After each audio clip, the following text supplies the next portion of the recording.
Es ist ein wiederkehrendes Muster in der digitalen Gegenwart, das blaue Licht eines Smartphones in einem dunklen Raum kurz vor Mitternacht. Auf dem Bildschirm wechseln sich Schlagzeilen über Stagnation, steigende Lebenshaltungskosten und globale Krisen ab. Doch dann folgt der Wechsel der Anwendung. Ein Warenkorb füllt sich, ein Klick auf Zahlung bestätigen. Hinter diesem Klick steckt mehr als ein kurzer Impuls. Man beobachtet hier ein Phänomen, das unter Doomspending bekannt ist, der Drang, sich im Hier und Jetzt eine kleine Belohnung zu kaufen, weil die großen Ziele, die echte finanzielle Sicherheit, ohnehin unerreichbar erscheinen. Aber ist das wirklich nur Unvernunft oder die logische Reaktion auf eine Welt, die sich immer weniger steuern lässt? Über Jahrzehnte war das deutsche Versprechen simpel: Disziplin, Arbeit, Sparen gleich Sicherheit. Das Sparbuch war ein Symbol für den Aufstieg, das Eigenheim, das ultimative Versprechen. Aber diese Logik ist längst Geschichte, denn die Zahlen sprechen eine deutliche Sprache. Die Immobilienpreise schießen seit Jahren massiv nach oben, aber die Löhne, die kommen kaum hinterher. Für die meisten, die heute arbeiten gehen, ist ein eigenes Haus in der Stadt rechnerisch unmöglich geworden, selbst wenn sie so viel sparen, wie es nur geht. Und wenn das große Ziel der Sicherheit wegbricht, verändert sich auch der Konsum. Die 50 Euro, die vielleicht früher der Grundstein für einen Hausbau waren, wirken heute angesichts von Millionenpreisen fast bedeutungslos. Wenn das Haus unbezahlbar ist, wird es eben das teure Parfüm oder die neue Technik. Man investiert nicht mehr in eine ferne Zukunft, die man sich ohnehin nicht leisten kann, sondern in das Heute, das man bezahlen kann. Es ist ein Abschied von einer langen Planung für ein kurzes Trostpflaster. Aber warum sollte man auf das Heute verzichten, wenn das Morgen ohnehin keine Sicherheit mehr bietet? In einer komplexen Welt sind große Hebel nicht mehr greifbar. Inflation, politische Umbrüche, technische Krisen, sie alle lösen ein Gefühl der Ohnmacht aus.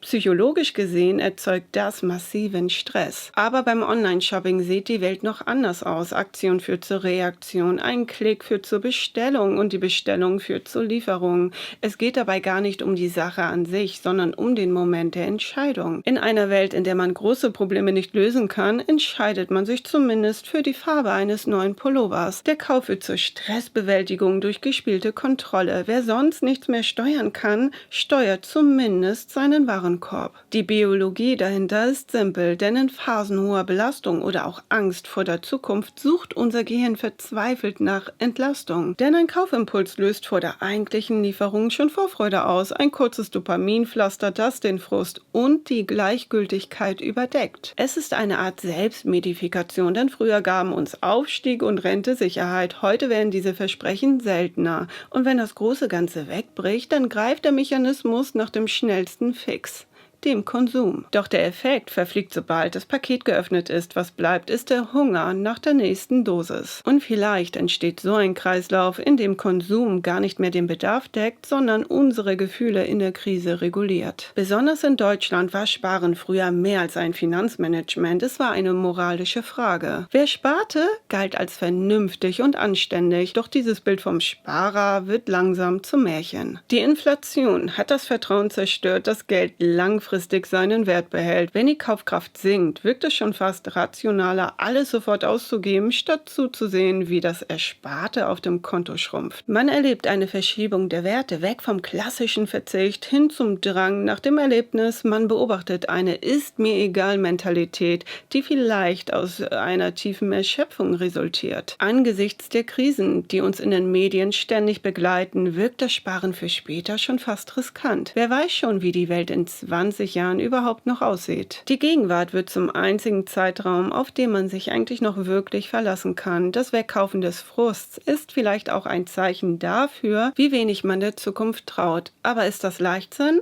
oder die einzige Form von Realismus, die noch geblieben ist? Die moderne Online-Wirtschaft folgt einer Logik, die genau diese Momente der Schwäche und des Frust analysiert und in Konsum übersetzt. Algorithmen erkennen mittlerweile ganz genau, wann wir empfänglich für Werbung sind, oft in Phasen von Müdigkeit oder Stress. Dienste wie jetzt kaufen und später bezahlen senken die Hemmschwelle zusätzlich. Die Rechnung wird in die Zukunft verschoben, während die Belohnung sofort erfolgt. Und so wird Doomspending zu einem massiven Wirtschaftsfaktor. Der Frust der Konsumenten ist der Treibstoff für Plattformen, die von Impulsen leben. Die tiefer liegenden Ursachen wie die Wohnungsnot oder die soziale Unsicherheit werden dabei nicht angegangen. Sie werden lediglich durch immer neue Kaufreize überdeckt. Das System löst den Frust nicht, es verwertet ihn. Vielleicht ist das Phänomen, sich den Frust wegzukaufen, kein Zeichen von kollektivem Wahnsinn, sondern die logische Folge einer veränderten Welt. Wenn die alten Versprechen von Sicherheit und Aufstieg nicht mehr eingelöst werden, dann sucht sich unser Bedürfnis nach Belohnung und Kontrolle eben neue Wege. Vielleicht ist Doomspending der Versuch, in einer unbezahlbaren Welt wenigstens für einen Moment das Gefühl von Reichtum und Handlungsfähigkeit zu simulieren.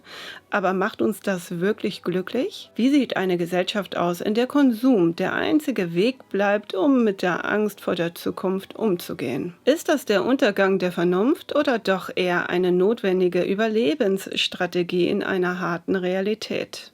Ich habe mir eine Palme gekauft. Ja, größer als ich, macht sich gut im Flur, bringt auch Leben rein. Tja, und wenn gar nichts mehr geht, dann lebe ich wenigstens unter Palmen. Wie geht ihr mit diesem Gefühl um? Erkennt ihr euch in der Egal-Mentalität wieder? Schreibt es mir in die Kommentare und vielen Dank fürs Einschalten. Ich werde jetzt, mich unter meine Palme legen.